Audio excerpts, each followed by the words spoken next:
నమస్తే, welcome to ANN వార్తాపత్రికల వార్తా విశ్లేషణకి స్వాగతం. నేను మీ లక్ష్మీనారాయణ నరహరిశెట్టి. ముందుగా మహాదినపత్రికలో ఏం ప్రచురించారో చూద్దాం. మహాదినపత్రికలో ప్రచురించారు, ఏ క్షణమైనా పెట్రోల్ డీజిల్ ధరలు పెరిగే ఛాన్స్ అని ఆర్బీఐ గవర్నర్ తెలియజేశారు. ఇక కేరళ సస్పెన్స్ కథా చిత్రం నేడు సీఎం ఎంపిక కేసీ వర్సెస్ సతీషన్ అని కూడా ప్రచురించారు. ఇక రైతులకు కేంద్రం గుడ్ న్యూస్, వరికి కనీస మద్దతు ధర పెంపు క్వింటాకు 72 రూపాయలు పెంచిన కేంద్ర ప్రభుత్వం. ఇక నిజంగా ఇది ఆహ్వానించదగ్గ విషయం. ఇక విశ్వాసం విజయ్ పైనే 144 ఓట్లతో గట్టెక్కిన టీవీకే విజయ్ సర్కార్ అని కూడా ప్రచురించారు. అదేవిధంగా చూసుకుంటే దేశం క్లిష్ట పరిస్థితుల్లో ప్రళయానికి ముందు ప్రశాంతత అని కూడా ప్రచురించారు. ఇక అదేవిధంగా చూసుకుంటే తెలంగాణలో ఉబర్ భారీ విస్తరణ, సీఎం రేవంత్ రెడ్డితో ఊబర్ సీఈఓ దారా ఖోస్రోషాహి భేటీ అయ్యారని కూడా ప్రచురించడం జరిగింది. ముందుగా మనం దీని గురించి చూద్దాం. దేశ క్లిష్ట పరిస్థితుల్లో ప్రళయానికి ముందు ప్రశాంతత. గ్లోబల్ ఎకనామిక్ వార్నింగ్తో భారత్ అలర్ట్ అయింది. చమురు సెగలు, డాలర్ దెబ్బ, మోడీ పొదుపు మంత్రం వెనుక అసలు రహస్యం ఇదే. కాన్వాయ్ కట్ చేసి చూపించిన మోడీ కేవలం 2 వాహనాలతో పర్యటనలు. అదే బాటలో యోగి ఆదిత్యనాథ్ ఉత్తరప్రదేశ్లో అనేక సంచలన నిర్ణయాలు. వారానికి ఒకరోజు వాహన రహిత దినోత్సవం పాటించాలని పిలుపు. ఉద్యోగులకు వర్క్ ఫ్రం హోమ్, బంగారం బదులు స్థానిక ఉత్పత్తులు కొనసాగాలని సూచన. అదే బాటలో మరిన్ని రాష్ట్రాలు ఫ్యూచర్ అంతా వర్క్ ఫ్రం హోమే అంటున్న చంద్రబాబు. మనందరికీ తెలుసు, గతంలో వర్క్ ఫ్రం హోమ్ అంటే అందరికీ అలవాటు. ఎందుకంటే మనం కరోనా సమయంలో అందరం కూడా వర్క్ ఫ్రం హోమ్ మరి చేసాం.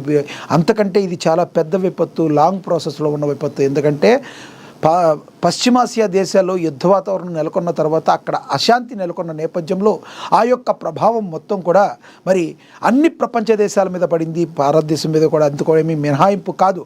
కానీ ఇప్పటి వరకు కూడా భారత్ మరి కేంద్ర ప్రభుత్వం భరిస్తూ వస్తూ మరి ప్రజలకి ఎటువంటి ఇబ్బందులు లేకుండా చూసుకోవటంలో కేంద్ర ప్రభుత్వం సక్సెస్ అయింది. కానీ ఎంతకాలం ఇలా ఇక్కడ ప్రజల కోళ్ళలో కూడా కొంత మార్పు రావాలి.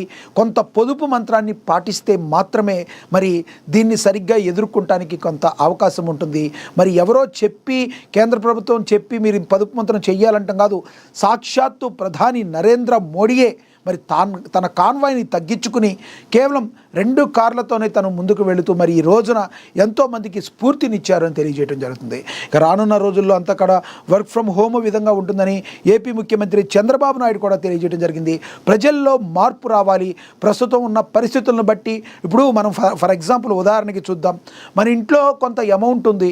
ఆ అమౌంట్ ఉన్న తరంలో మనకి అనేక ఖర్చులు వచ్చినప్పుడు మనం ఏం చేసుకుంటాం? కొంత పొదుపు ఎక్కడ కొంచెం కట్ చేయాలో జాగ్రత్తగా చేసుకుని అసలైన దానికి ఇంపార్టెన్స్ పెట్టుకుంటూ తద్వారా మన జీవితంలో ప్రాబ్లం లేకుండా ముందుకు మన ప్రయాణం సాగడానికి అవకాశం ఎలా ఏర్పాటు చేసుకుంటామో, వచ్చిన కొంత అమౌంట్లో మనం సరిపెట్టుకుని ఏ రకంగా ముందుకు వెళతామో అదేవిధంగా పొదుపు మంత్రాన్ని పాటించినట్లయితే ప్రతి మనిషి కూడా దీని నుంచి మనం కొంతవరకు బయటపడే అవకాశం ఉంది. ఎందుకంటే ఈ రోజున ప్రపంచ దేశాలన్నీ కూడా కుదేలవుతున్నా కూడా భారతదేశం ఇంకా అంత ప్రమాదాలకి వెళ్ళలేకపోవడానికి కారణం మరి కేంద్ర ప్రభుత్వం తీసుకుంటున్న చొరవ. ఈ విషయంలో నరేంద్ర మోడీ అయితే తాను పొదుపు చెయ్యాలని సూచిస్తూనే తాను కూడా మొదట పొదుపు మంత్రాన్ని పాటిస్తూ ఉండటాన్ని మనందరం కూడా గమనించవచ్చు. ఇక ప్రధానంగా చూసుకుంటే ప్రపంచం ఒక నిశ్శబ్ద యుద్ధాన్ని ఎదుర్కొంటుంది. ఇది సరిహద్దుల్లో తుపాకులతో జరుగుతున్న యుద్ధం కాదు, దేశాల ఆర్థిక మూలాలను దెబ్బతీస్తున్న ఇంధన సంక్షోభ యుద్ధం. రష్యా ఉక్రెయిన్ నుంచి మధ్యప్రాచ్యం వరకు కూడా రాజుకుంటున్న మంటలు ఇప్పుడు సామాన్యుడి వంటింట్లో మండుతున్నాయి. ఈ తరుణంలో ప్రధానమంత్రి నరేంద్ర మోడీ పిలుపు దేశవ్యాప్తంగా ఆందోళనను, అప్రమత్తతను సూచిస్తుంది. బుధవారం కేవలం 2 వాహనాలతో ప్రయాణించిన ప్రధాని మోడీ పొదుపు చేయాల్సిన తీవ్రతను కళ్ల ముందు ఉంచారు. దేశం క్లిష్ట పరిస్థితుల్లో ఉందని, కలిసికట్టుగా దీన్ని ఎదుర్కోవాల్సిందని తేల్చి చెప్పారు. ప్రళయం ముందు సీఎంలు, కేంద్ర మంత్రులు, అధికార యంత్రాంగాలు తీసుకుంటున్న నిర్ణయాలు ఆర్థిక తుఫాను తట్టుకునేందుకు భారత్ నిర్మించుకుంటున్న రక్షణ కవచంగా నిపుణులు పేర్కొంటున్నారు. మోదీ పిలుపిచ్చిన వెంటనే ఉత్తరప్రదేశ్ సీఎం యోగి ఆదిత్యనాథ్ వెంటనే ఆచరణలో పెట్టేశారు. కాన్వాయ్ కట్, యోగి ప్రజారవాణా మంత్రం పాలకుల విలాసాలకు దూరంగా ఉంటేనే ప్రజలు క్రమశిక్షణతో ఉంటారని నమ్మిన యూపీ సీఎం యోగి ఆదిత్యనాథ్ తన కాన్వాయ్ను 50% తగ్గించి సంచలనాన్ని సృష్టించారు.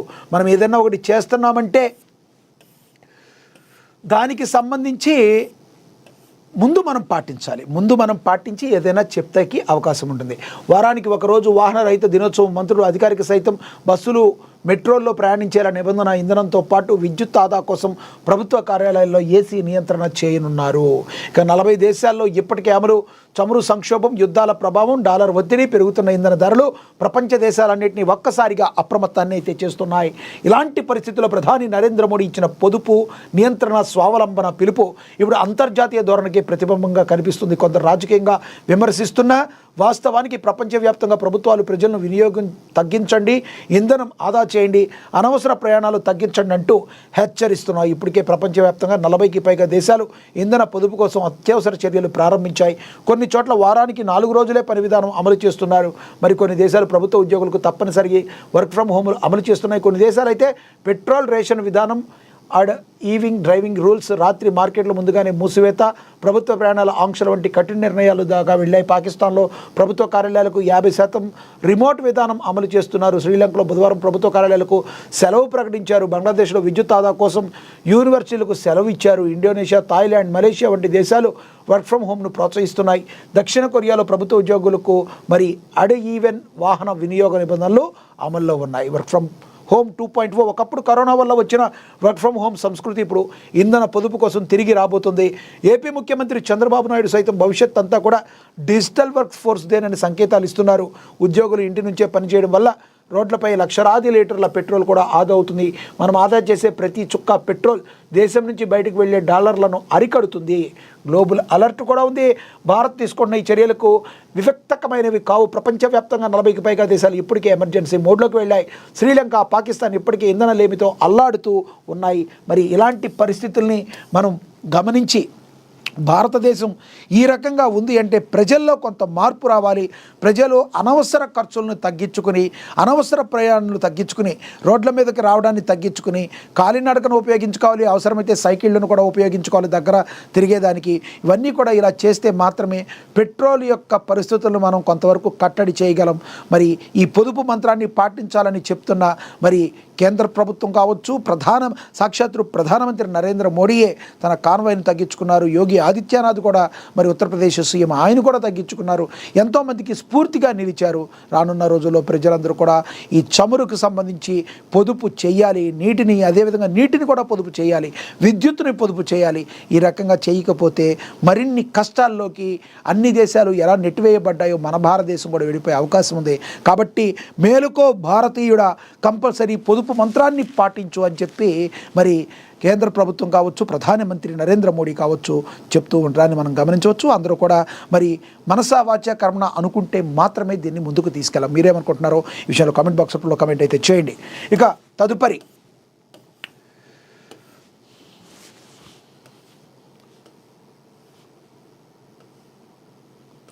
తెలంగాణలో ఊబర్ భారీ విస్తరణ. సీఎం రేవంత్ రెడ్డితో ఊబర్ సీఈఓ ధారా ఖోస్రో షాహీ భేటీ అయ్యారు.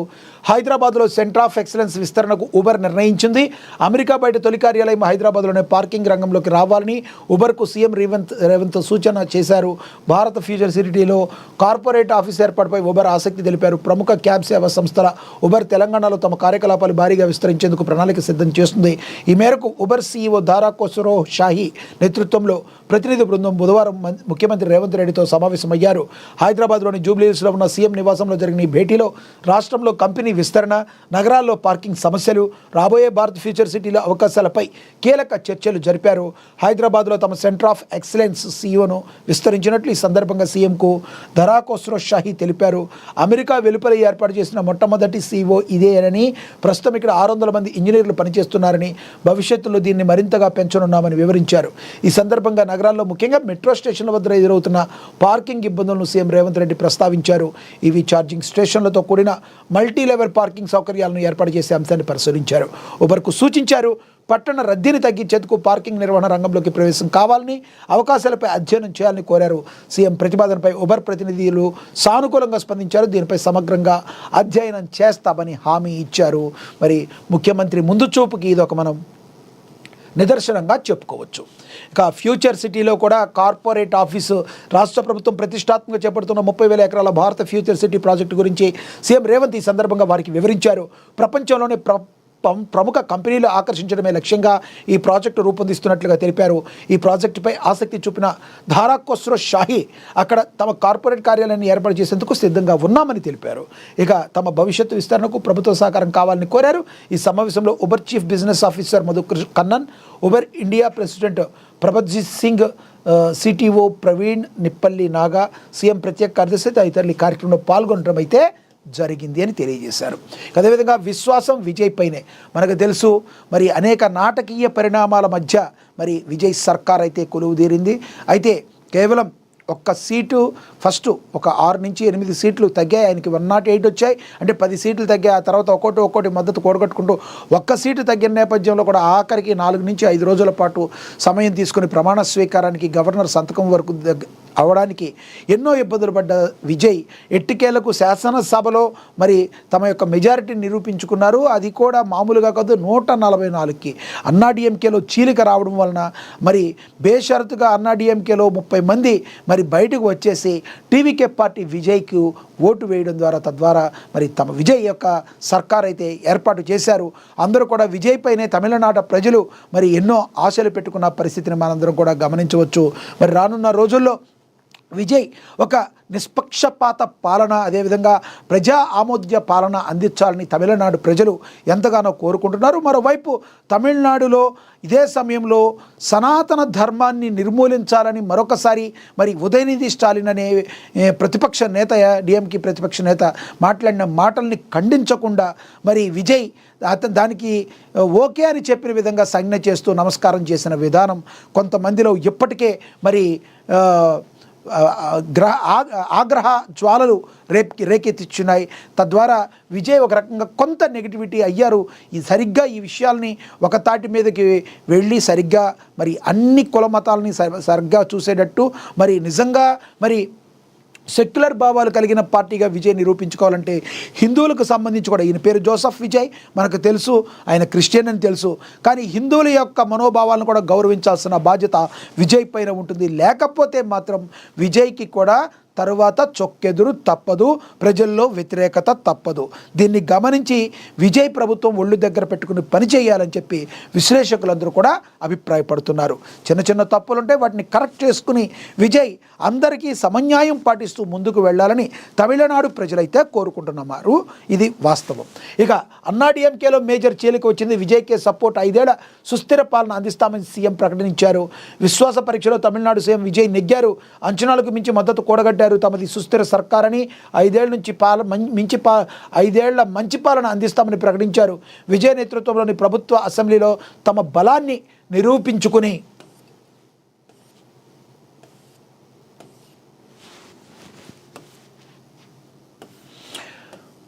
అగ్ని పరీక్షలో గట్టెక్కింది. గవర్నర్ రాజేంద్ర అర్లేకర్ విధించిన మే 13వ తేదీ గడువు లోపే బుధవారం నిర్వహించిన విశ్వాస పరీక్షలో విజయ్ ప్రభుత్వం పాస్ అయింది. రాజకీయ ఉత్కంఠ మధ్య జరిగిన ఫ్లోర్ టెస్ట్లో విజయ్ సర్కార్కు అనుకూలంగా 144 ఓట్లు రాగా వ్యతిరేకంగా కేవలం 22 ఓట్లు మాత్రమే పోలయ్యాయి. ప్రధాన ప్రతిపక్షం డిఎంకే సభ నుంచి వాకౌట్ చేయగా అన్నాడీఎంకే 2 వర్గంగా చీలిపోయింది. బీజేపీ, పీఎంకేలు తటస్థంగా ఉండడం ఈ బల పరీక్షలో విశేషంగా నిలిచింది. స్పీకర్ జేసీడీ ప్రభాకర్ ఫలితాలను అధికారికంగా ప్రకటిస్తూ విజయ్ ప్రభుత్వం మెజారిటీ నిరూపించుకున్నట్లుగా వెల్లడించారు. మరి ఆసక్తికరంగా ఫ్లోర్ టెస్ట్ తమిళనాడులో ఈ రకంగా అయితే ఆసక్తికరంగా జరిగింది. విజయ్ మీదే విశ్వాసం ఉంది.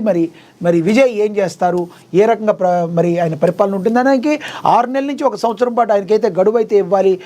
ఆ తర్వాత మాత్రమే ఏం చేశారన్న దానికి, ఏం చేస్తారన్న దానికి ఒక క్లారిటీ వచ్చే అవకాశం అయితే ఉంది. ఇక ఏ క్షణమైనా పెట్రోల్ డీజిల్ ధరలు పెరిగే ఛాన్స్ ఆర్బీఐ గవర్నర్, ఇది అనివార్యమని అందరికీ తెలుసు. ఇక అన్ని రాష్ట్రాలు ఎలక్షన్స్ కూడా అయిపోయినాయి కాబట్టి ఇప్పట్లో లేవు కాబట్టి వడ్డన షురూ అవుతుందని చెప్పి ఇప్పటికే సామాన్య ప్రజలకి, ఇదివరకంటే ఒక సామాన్య ప్రజలకి కొంత గ్రిప్ తక్కువ ఉండేది న్యూస్ మీద అయినా. ఇప్పుడు ఈ రోజున అరచేతిలో మొబైల్ వచ్చిన తర్వాత ప్రతిరోజు కూడా న్యూస్ అప్డేట్ సామాన్యుడు కూడా, పండిత పామరులందరూ కూడా మరి నేర్చుకుంటున్న పరిస్థితి, తెలుసుకుంటున్న పరిస్థితి వడ్డన అయితే షురూ అయింది. అయితే ఇది కావాలని కేంద్ర ప్రభుత్వం మీద దుమ్మెత్తిపోసే పరిస్థితి అయితే కాదు. ప్రపంచ దేశాలన్నీ కూడా ఈ సమస్యను ఎదుర్కొంటున్నాయి కాబట్టి దీన్ని రాజకీయం చేయాలి అని రాజకీయ కోణాల్లో ఆలోచించే రాజకీయ పార్టీలను కూడా ప్రజలు విశ్వసించే పరిస్థితుల్లో లేరు. కానీ పొదుపు మంత్రం ద్వారా దీన్ని అయితే కొంతవరకు అరికట్టవచ్చు. ఇక వడ్డనైతే షూరైంది. ఇప్పటి వరకు అయితే కేంద్ర ప్రభుత్వం కావచ్చు, అదేవిధంగా పెట్రోల్ డిస్ట్రిబ్యూటర్లు కావచ్చు, పెద్ద పెద్ద కంపెనీలు కావచ్చు, ఆయిల్ కంపెనీలు ఎంతో లాసులు అయితే నడిపాయి.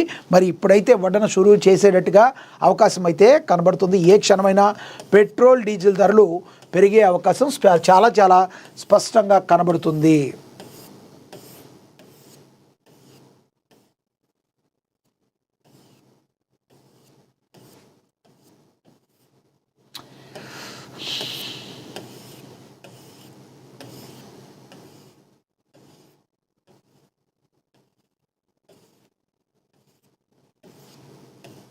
రైట్.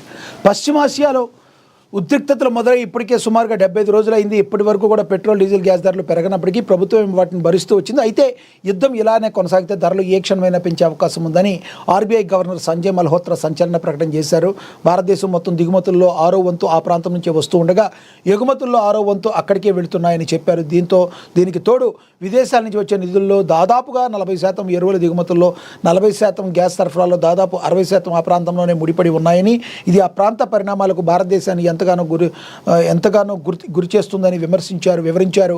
ఇటువంటి వాతావరణంలో వేగంగా మారుతున్న అంతర్జాతీయ దేశీయ పరిస్థితులకు అనుగుణంగా ద్రవ్య విధానం అత్యంత అనువైనదిగా, చురుకైనదిగా, వేగవంతమైనదిగా ఉండాలని ఆయన స్పష్టం చేయటం అయితే జరిగింది. ఇక తర్వాత మనకు తెలుసు కేరళ సస్పెన్స్ కథా చిత్రం నేడు సీఎం ఎంపిక. మరి కేరళలో కేసీ వర్సెస్ సతీష్ అనగా ఉంది. కేసీ వేణుగోపాల్కి మరి ముఖ్యమంత్రి పీఠాన్ని ఇచ్చే ఛాన్స్ చేస్తుందా మరి కాంగ్రెస్ పార్టీ, లేదంటే సతీశానికి ఇస్తుందా అనే దాని మీద తీవ్ర ఉత్కంఠ అయితే నెలకొంది. కేరళ ముఖ్యమంత్రి ఎంపికపై కాంగ్రెస్ హైకమాండ్ మల్లగుల్లాలు పడుతుంది. ఫలితాలు విడుదలని దాదాపుగా 10 రోజులు కావస్తున్న సీఎంని ఎంపిక చేయడంలో ఒక నిర్ణయానికి రాలేకపోతుంది. సీఎం విషయమై చర్చించేందుకు రాహుల్ గాంధీ మల్లికార్జున ఖర్గే నివాసానికి వెళ్లారు. దాదాపుగా 40 నిమిషాలు వీరిద్దరి మధ్య చర్చలు జరిగినా కూడా ముఖ్యమంత్రి పేరునైతే ఖరారు చేయలేదు. అయితే గురువారం కేరళ సీఎం పేరును ప్రకటిస్తామని కాంగ్రెస్ ప్రధాన కార్యదర్శి జయరాం రమేష్ తెలిపారు. సిఎల్పి తీర్మానం మేరకు అధిష్టానం అందరితో చర్చలు జరిపి ఒక నిర్ణయానికి వచ్చిందని వెల్లడించారు. మరోవైపు ముఖ్యమంత్రి ఎంపికపై కాంగ్రెస్ అధిష్టానం జాప్యాన్ని నిరసిస్తూ రాహుల్, ప్రియాంకలకు వ్యతిరేకంగా వాయనాడ్లోని కాంగ్రెస్ కార్యాలయం బయట కొందరు పోస్టర్లు అంటించారు. సీఎం ఎంపికపై జాప్యాన్ని ఇలాగే కొనసాగిస్తే వైనాడ్ నుంచి మరోసారి గెలవలేరని హెచ్చరించారు. కేసీ వేణుగోపాల్ను సీఎంగా ఖరారు చేస్తే కేరళ ప్రజలు ఎప్పటికీ క్షమించారని తెలిపారు. ఎమ్మెల్యేలు కేసీ వేణుగోపాల్ను కోరుకుంటుండగా గ్రౌండ్లోని క్యాడర్ మిత్రపక్షాలు వీడి సతీష్ను సీఎంగా కోరుకుంటున్నారు. హైకమాండ్ మరి ఎలాంటి నిర్ణయం తీసుకుంటుందో వేచి చూడాలి. సతీష్కే మెండుగా ఉండే అవకాశాలు అయితే చాలా స్పష్టంగా కనబడుతుంది. నాయకుల కంటే కూడా క్రింది స్థాయి క్యాడర్ ఇంపార్టెంట్ కదా ఎవరికైనా. క్రింది స్థాయి క్యాడర్ ఏదైతే కోరుకుంటున్నారో మరి పైన కూడా అధిష్టానం కూడా అదే చేసే అవకాశం ఉంది. కాబట్టి కేసీ వేణుగోపాల్ని ఏదో రకంగా మరి బుజ్జగిస్తారు. విడి సతీష్కి అయితే అవకాశాలు అయితే చాలా స్పష్టంగా కనబడుతున్నాయని చెప్పి మరి విశ్వసనీయ వర్గాల సమాచారం. ఇక రైతులకు కేంద్రం గుడ్ న్యూస్. వరికి కనీస మద్దతు ధర పెంపు క్వింటాకు 72 రూపాయలు పెంచిన కేంద్రం. ఇది నిజంగా స్వాగతించాలి. పాపం రైతులు పంట పండించి మనందరికీ కూడా అన్నం పెట్టే రైతు ఇప్పటికీ కూడా దళారుల చేతితో మోసపోతూ ఉండడాన్ని, మరి దళారులు చేసే మోసానికి గురి కాబడుతూ ఉంటాను ఇప్పటికి కూడా మనం క్షమించలేము. ఎందుకంటే రైతు ఎంతో కష్టపడి పంట పండిస్తాడు, కానీ కనీసం మద్దతు ధర లేకపోవడం అనేది చాలా ప్రాబ్లం. ఇప్పుడైతే 72 రూపాయలు మద్దతు ధర పెంచడం అనేది రైతులకి చాలా మరి రిలీఫ్ని ఇచ్చే అంశంగా చెప్పొచ్చు. దేశవ్యాప్తంగా వానాకాలం ఖరీఫ్ సాగుల్లో నిమగ్నమైన అన్నదాతలకు కేంద్ర ప్రభుత్వం గుడ్ న్యూస్ చెప్పింది. రాత్రింబవళ్ళు మట్టితో మల్ల యుద్ధం చేస్తూ దేశానికి అన్నం పెడుతున్న కర్షకుడి కష్టానికి తగిన ప్రతిఫలం దక్కాలనే సదుద్దేశంతో ఏకంగా 14కు పైగా ఖరీఫ్ పంటల కనీస మద్దతు ధరలను చారిత్రాత్మక స్థాయిలో సవరిస్తూ కేంద్ర మంత్రివర్గం నిర్ణయం తీసుకుంది. భారతీయుల ప్రధాన ఆహారమైన వరి సాగులో పశ్చిమ బెంగాల్, ఉత్తరప్రదేశ్, పంజాబ్ రాష్ట్రాలతో పాటు తెలుగు రాష్ట్రాలైన తెలంగాణ, ఆంధ్రప్రదేశ్ దేశంలోనే అగ్రగామిగా కొనసాగుతున్నాయి. ముఖ్యంగా గోదావరి, కృష్ణా బేసిన్లో పండే ధాన్యానికి దేశవ్యాప్తంగా విపరీతమైన డిమాండ్ ఉంది. క్వింటా వరకు కనీస మద్దతు ధర 72 రూపాయలు పెంచి 2441 చెల్లించాలని నిశ్చయించింది. క్వింటా జొన్న కనీస మద్దతు ధర 4023 రూపాయలు పెంచుతూ నిర్ణయం తీసుకుంది. ఇక గ్రామీణ ప్రాంతాల్లో తెల్ల బంగారంగా పిలుచుకునే పత్తి పంట సాగులో గుజరాత్, మహారాష్ట్ర, తెలంగాణ రాష్ట్రాలు దేశానికి వెన్నుముగ్గా నిలుస్తున్నాయి. వాతావరణ ప్రతికూలతను సైతం తట్టుకుని పత్తి పండించే రాష్ట్రాలు రైతుల కోసం కనీ విని ఎరుగని రీతిలో మధ్యంతర పత్తికి క్వింటాలకు 8267, లాంగ్ స్టేబుల్ పొడవు గింజ పత్తికి అయితే ఏకంగా 8667 మద్దతు ధర కేంద్రం ప్రకటించింది. దీనివల్ల కాటన్ కార్పొరేషన్ ఆఫ్ ఇండియా కొనుగోళ్ల ద్వారా రైతులకు నేరుగా ఆర్థిక భద్రత చేకూరనుంది. ఇక అదేవిధంగా పప్పు దినుసులు, చిరుధాన్యాలు కూడా చాలా పెద్ద బీట వేస్తుంది కేంద్రం. దేశ ప్రజల ప్రోటీన్ల లోపాన్ని నివారించే పప్పు ధాన్యాల సాగును లాభసాటిగా మార్చేందుకు కేంద్రం వేసిన అడుగులు వర్షాధారిత ప్రాంతాల రైతులకు వరంలాగా మారాయి.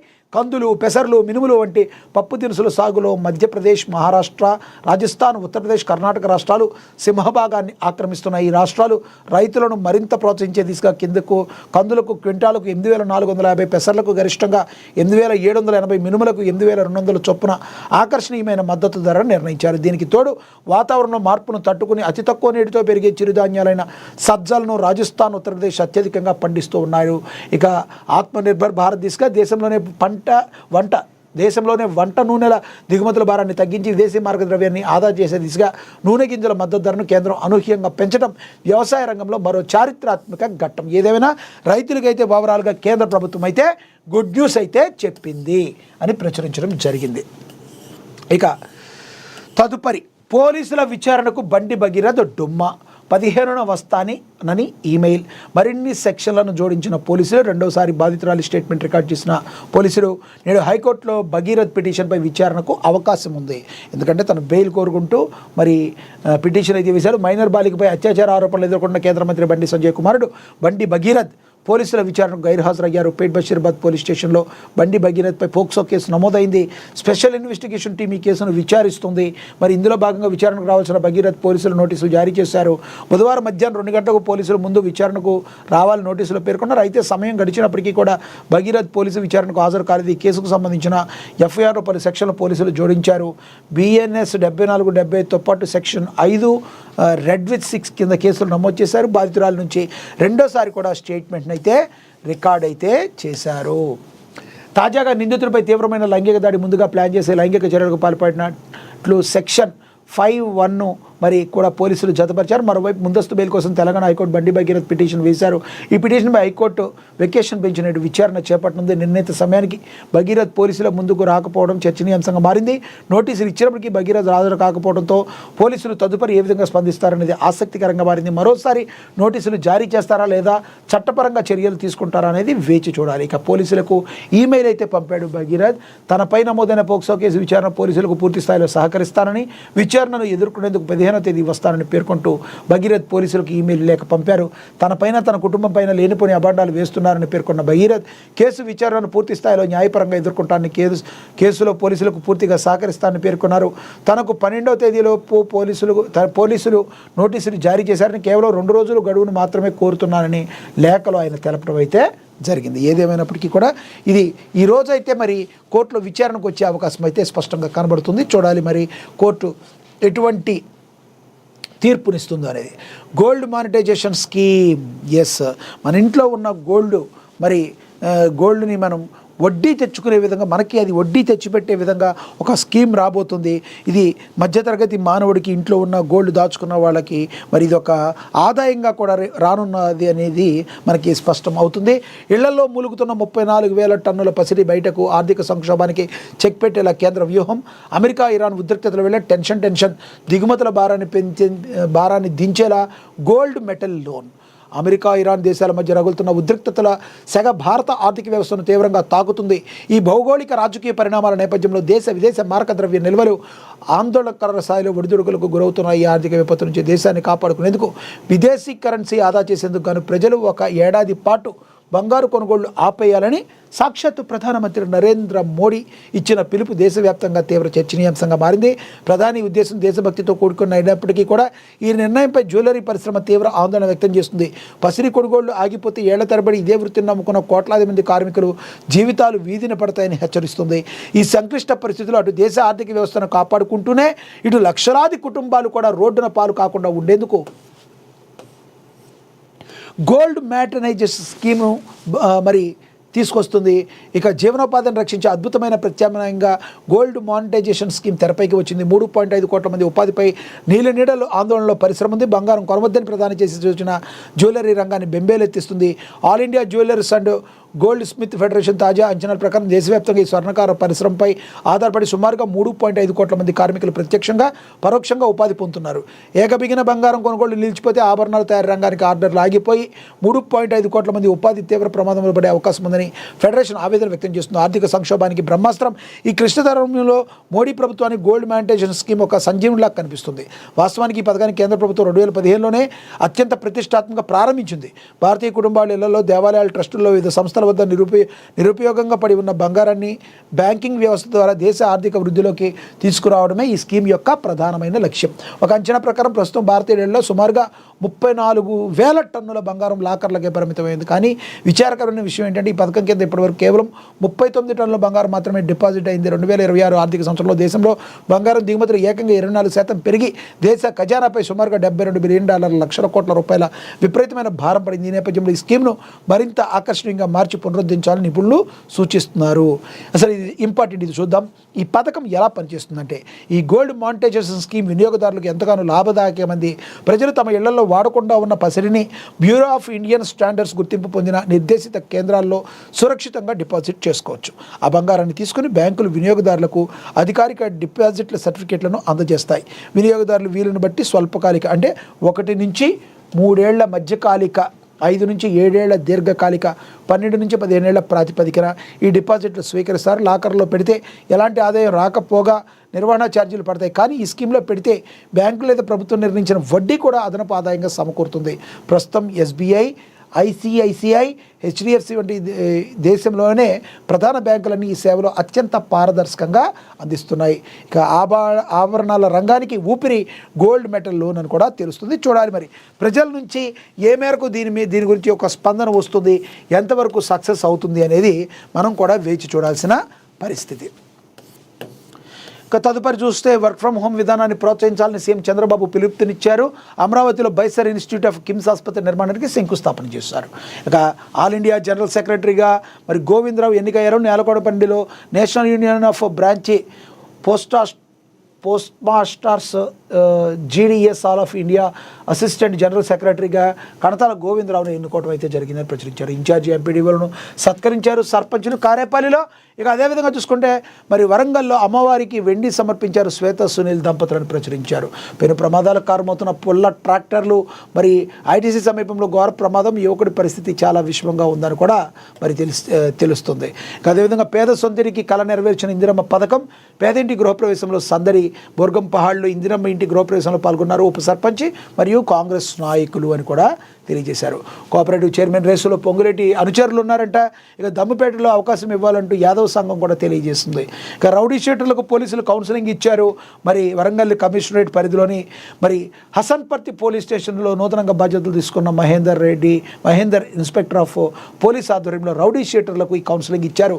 శాంతి భద్రతలకు భంగం కలిగిస్తే కఠిన చర్యలు తీసుకుంటామని అయితే హెచ్చరికలు జారీ చేశారు. ఇక బలోపేతంగా సర్పంచుల పాత్ర చాలా కీలకమని నేలకొండపల్లిలో తెలిపారు. ఇక నేలకొండపల్లి ప్రభుత్వ పాఠశాల ఫలితాలు ఫ్లెక్సీలో ఏర్పాటు చేశారు. మరి పొంగులేటి శ్రీనివాసరెడ్డి ఆధ్వర్యంలో ఇది జరిగిందని. ఇక కేరళపై కాంగ్రెస్ మార్క్ మరి చూపిస్తున్నారని కూడా ఒక ఆర్టికల్ రాయడం జరిగింది. ఇక కోల్ గ్యాసిఫికేషన్ పథకం దేశానికే వరమని, అలాగే PLISతో ఆత్మనిర్భర భారత్ బలోపేతం కానుందని కూడా ప్రచురించడం అయితే జరిగింది. సత్తుపల్లిలో ఏరియా BC OBC సమన్వయ అధికారికంగా రామకృష్ణ నియామకం శుభాకాంక్షలు తెలిపారు INTUC నేత క్రాంతి కుమార్. ఇక కారేపల్లిలో పని హక్కును హరిస్తున్న మోడీ ప్రభుత్వమని, కొత్త నిబంధనలతో ఉపాధి దూరమని 15వ తేదీన పంచాయతీ కార్యాలయాల వద్ద ధర్నా జయప్రదం చేయాలని పిలుపునిచ్చి వినతి పత్రాన్ని అయితే కూడా ఇచ్చారు. ఇక మన బడి మన బాధ్యత అని సత్తుపల్లిలో నగర కౌన్సిలర్, మండల సర్పంచులకు అవగాహన సదస్సు నిర్వహించారు. ప్రభుత్వ పాఠశాల అభివృద్ధికి కృషి చేయాలని MEO రాజేశ్వరరావు పలు సూచనలు చేశారని ప్రచురించారు. భక్తి శ్రద్ధలతో వెంకటేశ్వర స్వామి కళ్యాణం జరిగిందంటే జూలూరుపాడులో. అదేవిధంగా తుమ్మల తొలి మంత్రి పదవికి 40 దశాబ్దాలు. మరి సత్తుపల్లిలో రాజకీయ దురంధరుడు మంత్రి తుమ్మలకు మార్కెటింగ్ కమిటీ చైర్మన్ దోమ ఆనంద్ శుభాకాంక్షలు అయితే తెలిపారు. తుమ్మలను సత్కరించారు. సింగరేణి INTUC వైస్ ప్రెసిడెంట్ కోటేశ్వరరావును కూడా ప్రచురించడం అయితే జరిగింది. ఇక ప్రభుత్వ డిగ్రీ కళాశాలలో 3వ రోజు విద్యా వారోత్సవాలు జరిగాయట. బెల్లంపల్లిలో డిగ్రీ నుంచి మంచి మార్కులు సాధించిన మెరిట్ విద్యార్థులకు సన్మానం జరిగింది. ప్రజాప్రతినిధులకు డిగ్రీ కొత్త కోర్సులపై అవగాహన కల్పించారు. ప్రజాపాలన ప్రగతి ప్రణాళికలో భాగంగా కార్యక్రమాలు ప్రిన్సిపల్ డాక్టర్ కాంపల్లి శంకర్ కూడా తెలియజేశారని ప్రచురించారు. ఇక ప్రజా అవసరాలకు సొంత ఖర్చులతో బ్రిడ్జి నిర్మాణం కూడా నిర్మించారంటే జూలూరుపాడులో ప్రారంభించారు. కొత్తగూడెం ఎమ్మెల్యే కోనమనేని సాంబశివరావు పొన్నెకంటి వారసులకు అభినందనలు వెల్లువైతే వచ్చింది. ఇక డెంగ్యూ నివారణపై చర్యలు, ఆరోగ్య శాఖ అధికారుల పర్యటన మణుగూరులో ఈ కార్యక్రమం అయితే జరిగింది. ఇక అర్హులైన లబ్ధిదారులకు డబుల్ బెడ్రూమ్ ఇండ్లు కేటాయింపట. బెల్లంపల్లి లబ్ధిదారుల ఎంపికను లక్కీ డ్రా ద్వారా ప్రజల సమక్షంలో చేపట్టారు. Municipal chairperson Davaswathi Ramesh Babu, Bellampalli sub collector Manoj lucky డ్రాలో పాల్గొనని BRS పార్టీ. ఈ పార్టీ అయితే లక్కీ డ్రాలో అయితే BRS పార్టీ పాల్గొలేదని తెలియజేయడం అయితే జరిగింది. విద్యా నైపుణ్యత కలిగిన వారికి విదేశాల్లో ఉపాధి. మందమర్రిలో మరి పట్టుదల ఉన్న నిరుద్యోగులను ప్రోత్సహించాలని రాష్ట్ర కార్మిక ఉపాధి శిక్షణ కర్మాగార గనుల భూగర్భ శాఖ మంత్రి గడ్డం వివేకానంద తెలియజేశారు. ఇక హైదరాబాద్ పబ్లిక్ స్కూల్లో ప్రవేశానికి దరఖాస్తులట. మంచిర్యాల జిల్లా గిరిజన అభివృద్ధికి అధికారి రమాదేవి తెలియజేశారు. అన్నదాతల వద్దకే వ్యవసాయ విజ్ఞానం, కన్నాల్లో శాస్త్రవేత్తల అవగాహన సదస్సు. ఇక పాలకుర్తిలో పెద్దపల్లి జిల్లా రామగుండ నియోజకవర్గం పాలకుర్తి మండలం తెలంగాణ రాష్ట్ర ప్రభుత్వం ప్రతిష్టాత్మక చేపట్టిన 99 రోజుల కార్యాచరణ ప్రణాళికలో భాగంగా పాలకుర్తి మండలంలోని కన్నాల ప్యాక్స్ పిఏఎస్ ఆవరణలో బుధవారం రైతు ముంగిట్లో శాస్త్రవేత్తలు అవగాహన కార్యక్రమాన్ని అయితే నిర్వహించారు. పుట్నూరు గ్రామంలో కలకలం, అనుమానాస్పద స్థితిలో సుమలత మృతి చెందిందన్నారు. ఇక మర్యాదపూర్వకంగా ప్లాంట్ హెడ్ను కలిగిన అల్ట్రాటెక్ కాంట్రాక్టర్స్ కార్మిక సంఘమని పాలకుర్తిలో ఈ కార్యక్రమం జరిగింది. ఇక బొడ్రాయి ప్రతిష్టాప మహోత్సవంలో పాల్గొన్నారు ఎమ్మెల్యే అనిల్ కుమార్ రెడ్డి. యాదాద్రి భువనగిరి జిల్లాలను కూడా ప్రచురించారు. తెలంగాణ ప్రభుత్వ విద్యా వ్యవస్థను బలోపేతం చేయాలని, రాజేంద్ర నగర్లో ప్రభుత్వ పాఠశాలలో బలోపేతానికి ప్రజాప్రతినిధులు కృషి చేయాలని విద్యా అభివృద్ధి వర్క్షాప్లో ఎమ్మెల్యే ప్రకాష్ గౌడ్ అయితే రాజేంద్ర నగర్ ఎమ్మెల్యే ప్రకాష్ గౌడ్ అయితే తెలియచేయడం అయితే జరిగింది. ఇక రేవంత్ నికార్సైన కాంగ్రెస్ సీఎం అని చెప్పి టీపీసీసీ చీఫ్ మహేష్ కుమార్ గౌడ్ మరి తెలియచేశారు. ఇక రేవంత్ నికార్సైన కాంగ్రెస్ సీఎం అని, కేసీఆర్ ఫామ్ హౌస్ విపక్ష నేత అని కూడా ఆయన ఫైర్ అవడం అయితే జరిగింది. ఇక మహాదినపత్రిక గురించి స్కాన్ చేయమని, ఫాలో అవ్వండి అని చెప్పి ఒక యాడ్ కూడా ఇవ్వడం జరిగింది. మరి వాయు వేగంతో join hour exclusive WhatsApp channel అని కూడా ప్రచురించడం జరిగింది. మనకు తెలుసు. ఇక సినిమా న్యూస్కి వెళ్తే,